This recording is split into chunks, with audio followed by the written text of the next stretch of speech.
Welcome to BRK women. నేను మీ పల్లవి. ఈరోజు మనతో పాటు అయితే ఒక ఫేమస్ పర్సన్ ఉన్నారండి. ఆయనే మరెవరో కాదు, mutual fund distributor AIF PMS Bonigala Salman గారు మనతో పాటు ఉన్నారు. సార్తో మాట్లాడి పూర్తి వివరాలు తెలుసుకుందామండి. నమస్తే అండి. నమస్తే అమ్మ. ఎలా ఉన్నారు? బాగున్నామ్మా, దేవుడి దేవుళ్ళ. సార్, ఇప్పుడు చూసుకున్నట్లయితే చాలా మంది మ్యూచువల్ ఫండ్స్ అనగానే కొంత ఐడియా ఉంది. అసలు ఎస్ఐపి అందులో ఇన్వెస్ట్ చేసుకుంటే మంచిది అంటున్నారు. అసలు ఎస్ఐపి అంటే ఏంటి, ఎలాంటి వాళ్ళకి యూజ్ ఉంటుంది? చూడమ్మా, ఇప్పుడు మ్యూచువల్ ఫండ్స్ మీకు ఏమైనా ఐడియా ఉందమ్మా మ్యూచువల్ ఫండ్స్ గురించి? అంటే మనీ ఇంత అని మనం జమ చేసుకోవడానికి యూస్ఫుల్, ఎలాంటి వాళ్ళైనా పర్లేదు అని అంటుంటారు. స్టాక్ మార్కెట్ గురించి ఏమైనా ఐడియా ఉందమ్మా? స్టాక్ మార్కెట్ కూడా ఇంచుమించు అలాంటిదే కదా సార్. ఇప్పుడు మ్యూచువల్ ఫండ్స్ వీటిలో ఇన్వెస్ట్ చేసుకుంటేనే కదా స్టాక్ అన్నది కూడా తెలుస్తుంది. స్టాక్ మార్కెట్ అంటే ఏంటంటే కంపెనీలో ఓనర్షిప్ తీసుకునే మార్కెట్ని స్టాక్ మార్కెట్ అంటే. ఓకే. ఎస్బీఐ బ్యాంక్ ఉంది. ఎస్బీఐ బ్యాంక్లో మీరు ఓనర్ అవ్వాలంటే స్టాక్ మార్కెట్ ద్వారా అవ్వచ్చు. ఓకే.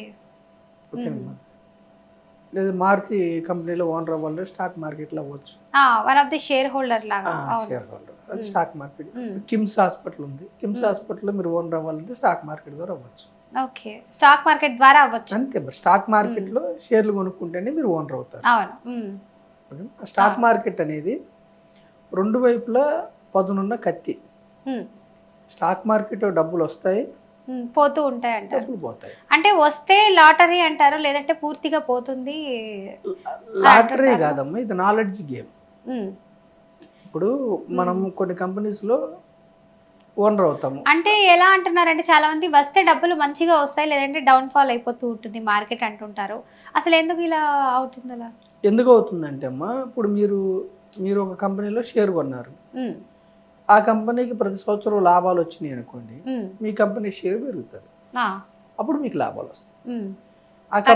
ఆ కంపెనీకి నష్టాలు వస్తున్నాయి అనుకోండి, మీరు కొన్న షేర్ విలువ తగ్గుతుంది, మీకు నష్టాలు వస్తాయి. అంటే ఎంత వరకు తగ్గొచ్చు అంటారు, ఎంత వరకు పెరగొచ్చు అంటారు? తగ్గటం మాక్సిమం ఎంత అంటే జీరో వరకు. జీరో అంటే మొత్తం పోయినట్టే.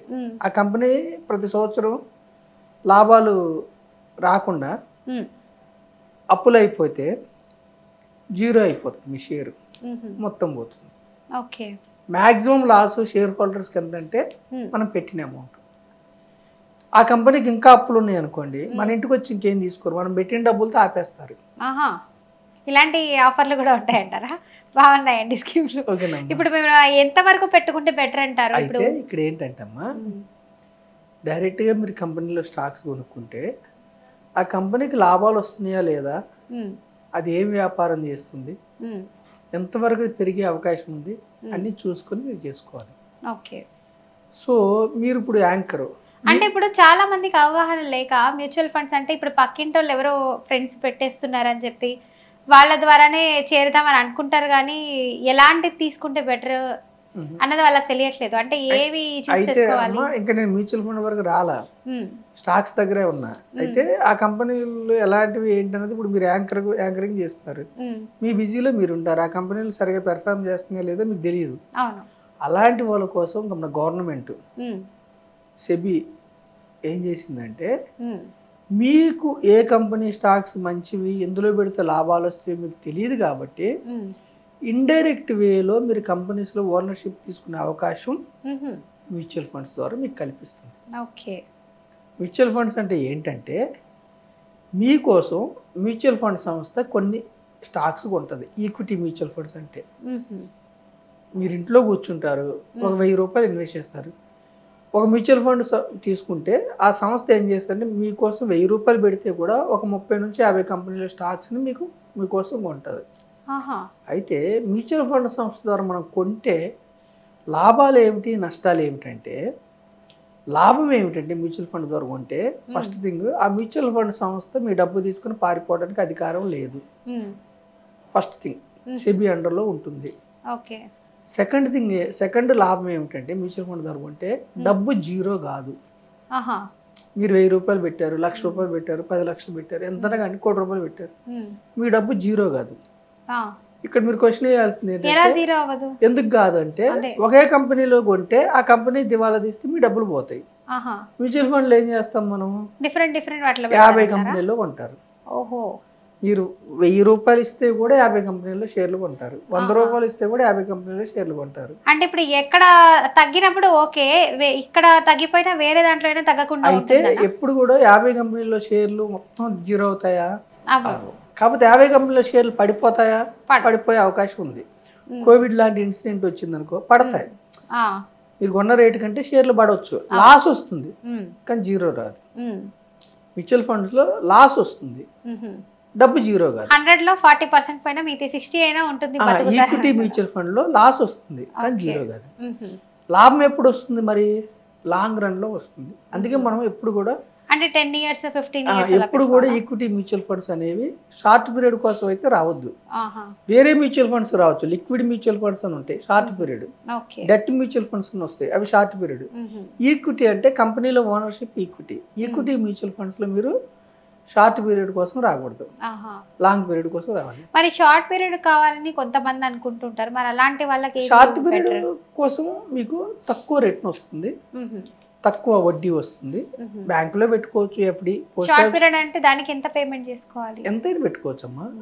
మ్యూచువల్ ఫండ్స్ లో 100 రూపాయల నుంచి ఉంటుంది. 100 నుంచి ఉందా? 100 నుంచి ఉంటుంది. అయితే ఏమిటంటే ఇక్కడ మనం చెప్పేది ఏమిటంటే అమ్మా, స్టాక్ మార్కెట్లో డైరెక్ట్ స్టాక్స్ కొనుక్కుంటే మీకు రిస్క్ ఉంటుంది కాబట్టి ఈక్విటీ మ్యూచువల్ ఫండ్స్ లో ఇక్కడ కూడా రిస్క్ ఉంటుంది కానీ డబ్బు జీరో కాదు. అయితే మీకోసం ఒక ప్రొఫెషనల్ మేనేజ్మెంట్, ఇప్పుడు మీరు కారు కొనుక్కున్నారు అనుకోండి, ప్రొఫెషనల్ డ్రైవర్ని పెట్టుకుని మీరు వెనకాల కూర్చొని ల్యాప్టాప్ చూసుకుంటూనో నిద్రపోతూనో డెస్టినేషన్కి వెళ్తుంటారు. అలా మ్యూచువల్ ఫండ్ మేనేజర్ మీ యొక్క లక్ష్యాలకు అనుగుణంగా, అంటే మీరు పెద్ద కంపెనీస్లో పెట్టమంటే పెద్ద కంపెనీస్లో, చిన్న కంపెనీస్లో పెట్టమంటే చిన్న కంపెనీస్లో పెడతారు, లేదా మీడియం కంపెనీస్లో పెట్టమంటే మీడియం కంపెనీస్, అలా పెడుతూ ఇన్వెస్ట్ చేస్తారు. అయితే ఇక్కడ ఇన్వెస్ట్ చేసే పద్ధతులు 2 రకాలు ఉంటాయి. ఒకటి, కొంతమంది దగ్గర నెల నెల డబ్బు ఉండదు, ఒకటేసారి వస్తాయి, వాటిని లంసమ్ అంటారు. బ్యాంకుల్లో ఎఫ్డి అంటారు, ఫిక్స్డ్ డిపాజిట్. ఇక్కడ లంసమ్ అంటారు, ఏక మొత్తంలో పెట్టేది. లంసమ్ ఎంత? 1000 రూపాయల నుంచి ఎంతైనా పెట్టుకోవచ్చు, 1000 వేసుకోవచ్చు, 5000 వేసుకోవచ్చు, 10,000 వేసుకోవచ్చు, మీ ఇష్టం. నెల నెల పెట్టేదాన్ని బ్యాంకుల్లో ఆర్డి అంటారు, రికరింగ్ డిపాజిట్. ఇక్కడే సిప్ అంటారు, సిస్టమాటిక్ ఇన్వెస్ట్మెంట్ ప్లాన్. ఇక్కడ ఏంటంటే సిప్ను మనం ఎందుకు ప్రమోట్ చేస్తున్నాం అంటే మా ప్రతి కుటుంబానికి సిప్ అనేది కంపల్సరీగా ఉండాలి. సిస్టమాటిక్ ఇన్వెస్ట్మెంట్ ప్లాన్ ఎందుకు ఉండాలంటే, ఇప్పుడు మనం ఒక కారు కొనుక్కున్నాము, భౌతికంగా ఆనందం వస్తుంది, మనం ఎంజాయ్ చేస్తాము. మనం ఇంట్లో ఏ వస్తువులు కొనుక్కున్నాం, డైనింగ్ టేబుల్ కావచ్చు, ఫ్రిడ్జ్ కావచ్చు, ఏదన్నా మనం కన్జ్యూమ్ చేస్తాం, ఆనందం వస్తుంది.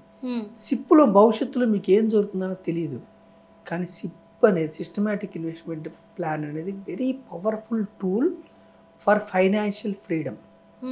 ఒక 10, 15, 20 ఏళ్ళకిన మీరు నెల నెల సిప్లో పెట్టుకుంటే మంచి రిటర్న్స్ జనరేట్ చేస్తూ మీ యొక్క ఆర్థిక లక్ష్యాలని, అంటే పిల్లల స్కూల్ ఎడ్యుకేషన్, కాలేజ్ ఎడ్యుకేషన్ కావచ్చు, కారు కావచ్చు, హౌస్ కావచ్చు, విదేశీ ప్రయాణాలు కావచ్చు, లేదంటే ఎక్కడైనా మీకు నచ్చిన ప్రదేశాలు వెళ్ళటానికి, కానీ ఆర్థికంగా ఒక 10-15 ఏళ్ళ తర్వాత ప్రతి అవసరాన్ని సిప్ అనేది తీరుస్తుందమ్మా. సిప్ అలా మీకు సక్సెస్ అయింది. సిప్ ఒక రిజల్ట్ మీకు షార్ట్ పీరియడ్ లో తెలియదు. అంటే ఇది మిడిల్ క్లాస్ వాళ్ళు కూడా యూస్ చేయడానికి ఆస్కారం అంతే కదా. ఆటో డ్రైవర్స్ నెలకి 100 రూపాయలు ఎవరైనా పెట్టుకోవచ్చు కదా. నెలకి 100 నుంచి 1000 నుంచి 500, 5000 తొక్కలు పెట్టుకోవచ్చు కదా. కాకపోతే ఇక్కడ ఏమిటంటే మీరు అర్థం చేసుకోవాల్సింది, గ్యారంటీడ్ రిటర్న్స్ ఉండవు. ఈక్విటీ మ్యూచువల్ ఫండ్స్ లో గ్యారంటీ ఉండదు, నాన్ గ్యారంటీ. అంటే కంపెనీస్లో ఓనర్ అయినప్పుడు ఓనర్కి గ్యారంటీ ఉంటుందా? ఉండదు. ఎంప్లాయీకి గ్యారంటీ ఉంటుంది. గ్యారంటీ ఉన్న చోట మీకు తక్కువ వస్తుంది, నాన్ గ్యారంటీ ఉన్న చోట ఎక్కువ. రిస్క్ తీసుకున్న దగ్గర రిటర్న్ దాన్ని బట్టి ఆధారపడి ఉంటుంది. రిస్క్ని బట్టి రిటర్న్ ఎక్కువ వస్తుందంటే రిస్క్ ఎక్కువ ఉన్నట్టు, రిటర్న్ తక్కువ వస్తుందంటే రిస్క్ తక్కువ ఉన్నట్టు. అయితే రిస్క్ తక్కువ పెట్టుకోవడమే బెటర్ కదండి. రిస్క్ తక్కువ ఉంటే మీకు కొన్ని రోజులకి ధరల పెరుగుదలని అందుకోలేరు. అంటే రిస్క్ తీసుకునే సామర్థ్యం, ఇప్పుడు మీరు మాటలను బట్టి మీరు రిస్క్ తీసుకునే సామర్థ్యం మీకు లేదు కాబట్టి మీరు రిస్క్ తక్కువ ఉన్న దానికి వెళ్ళాలి. అదే రిస్క్ తీసుకునే సామర్థ్యం ఉన్న వాళ్ళు ఈక్విటీస్కి వెళ్ళాలి, కంపెనీలో ఓనర్షిప్కి వెళ్ళాలి. యూత్, ఎస్పెషల్లీ యూత్ రిస్క్ తీసుకోవచ్చు. ఎందుకంటే ఇప్పుడు మీ సపోజ్ 25 ఏళ్ళు అనుకోండి, యూత్కి మన దేశంలో ఓన్లీ 11% పీపుల్కి మాత్రమే రిటైర్మెంట్ ప్లాన్ చేసుకుంటున్నారు. చాలా మందికి రిటైర్మెంట్కి డబ్బు ఉండట్లేదు, పిల్లల మీద ఆధారపడుతున్నారు, లేదంటే ఒక స్థిరాస్తి అమ్ముకొని దాన్ని ఎఫ్డి చేసుకొని, అంటే ముందు చూపు లేదు. అందుకని మీరు సిప్ అనే ఆయుధాన్ని మీరు జాగ్రత్తగా వాడుకుంటే, యంగ్ ఏజ్ నుంచి మీరు జాగ్రత్తగా వాడుకుంటే సిప్ అనే ఆయుధాన్ని ఒక 10 years 15-20 years తర్వాత మీరు ఉద్యోగం చేసినా చేయకపోయినా, రిటైర్మెంట్ అంటే ఇంట్లో కూర్చోవడం అని కాదు, అన్ఫార్చునేట్గా మీరు ఉద్యోగం చేయలేకపోయినా ఈ సిప్ అనేది రేపు ఫ్యూచర్ లో యూజ్ అవుతుంది, జీవితాంతం మిమ్మల్ని ముందుకు తీసుకెళ్తుంది. మ్యూచువల్ ఫండ్స్ ఇంకొక పెద్ద అడ్వాంటేజ్ అంటే ఇది రెగ్యులేటెడ్. క్రిప్టో ఉంది మన దేశంలో, అన్రెగ్యులేటెడ్. ఎవరు మెయింటైన్ చేస్తారో ఏంటో తెలియదు. బెట్టింగ్ యాప్స్, లేదంటే చాలా రమ్మీలు, ఇట్లాంటివన్నీ వద్దు. ట్రేడింగ్ లీగల్, కానీ ట్రేడింగ్ వద్దు. ఫ్యూచర్ అండ్ ఆప్షన్స్లో డబ్బులు పోతాయి. ఇన్వెస్ట్మెంట్లో మీకు డబ్బులు వస్తాయి, దీర్ఘకాలంలో వస్తాయి. షార్ట్ పీరియడ్లో మీకు ఇన్వెస్ట్మెంట్లో కూడా తగ్గుతాయి. కానీ సిప్ ఏంటంటే నెల నెల మనం కొనటం వల్ల, మీరు గోల్డ్ కొనే వాళ్ళు అనుకోండి అమ్మా, ఈ నెల కొంటున్నారు, నెక్స్ట్ మంత్ కూడా కొంటున్నారు అనుకోండి, తగ్గింది అనుకోండి గోల్డ్, మీకు ఎక్కువ గోల్డ్ వస్తుంది. ప్రతి నెల మీరు కొనటం, సిప్ అంటే ప్రతి నెల కొనటం వల్ల తగ్గినప్పుడు మీకు ఎక్కువ షేర్లు వస్తాయి, ఎక్కువ యూనిట్స్ వస్తాయి. పెరిగినప్పుడు మీ ఫండ్ పెరుగుతుంది. ఓవర్ లాంగ్ పీరియడ్లో 10 years 15 years ఏమవుతుందంటే యావరేజ్ అవుతూ ఉండటం వల్ల, తగ్గినప్పుడు ఎక్కువ షేర్లు రావటం వల్ల, పెరిగినప్పుడు ఫండ్ పెరగటం వల్ల మీకు మంచి రిటర్న్ జనరేట్ చేసే అవకాశం ఉంది. కాబట్టి సిప్ నేను మీ ద్వారా ఏం ప్రమోట్ చేస్తున్నట్టే, సిప్ అనేది ప్రతి కుటుంబానికి అవసరం. Systematic investment plan. దీంట్లో ఉన్న అనుకూలతలు ప్రతికూలతలు తెలుసుకొని, ప్రతికూలతలు పెద్దగా ఉండవు, లాంగ్ టర్మ్లో, షార్ట్ పీరియడ్లో కొంచెం తగ్గుతుంది, అదొకటే ప్రతికూలత. లాంగ్ టర్మ్లో లక్ష్యానికి అనుగుణంగా మీరు పెట్టుకుంటే సిప్ అనేది మన ఎకానమీలో భాగస్వామ్యం. పెద్ద పెద్ద బ్యాంక్స్లో మీరు ఓనర్స్ అవుతారు. పెద్ద పెద్ద ఫార్మా కంపెనీస్, హాస్పిటల్స్ కానీ, ఆటో కంపెనీస్ కానీ, పెద్ద పెద్ద కంపెనీస్లో మీరు ఓనర్స్ అయ్యి డబ్బు సంపాదించుకోవడానికి సిప్ అనేది మంచి టూల్ అని నేను మీ ద్వారా తెలియజేస్తున్నాను. Okay, thank you so much అండి. చాలా చక్కటి ఇన్ఫర్మేషన్ ఇచ్చారు. చాలా మందికి సిప్ అంటే ఏంటో తెలీదు. సో సిప్ వల్ల ఎలాంటి యూజెస్ ఉంటాయి, చాలా థ్యాంక్ యూ సో మచ్ అండి. సో చూసారు కదా వ్యూవర్స్, మీకు కూడా ఇంకా ఏదైనా డౌట్స్ ఉంటే కింద స్క్రోల్ అవుతున్న నెంబర్కి కాల్ చేసి సార్తో మాట్లాడొచ్చు, లేదా మేము కమెంట్ రూపంలో తెలియపరుస్తామంటే కమెంట్ రూపంలో అడగండి. క్వశ్చన్స్ అన్ని నోట్ చేసుకొని అవే క్వశ్చన్స్ అన్ని సార్ని అయితే అడగడం జరుగుతుందండి. Thank you so much for watching. Thank you అండి.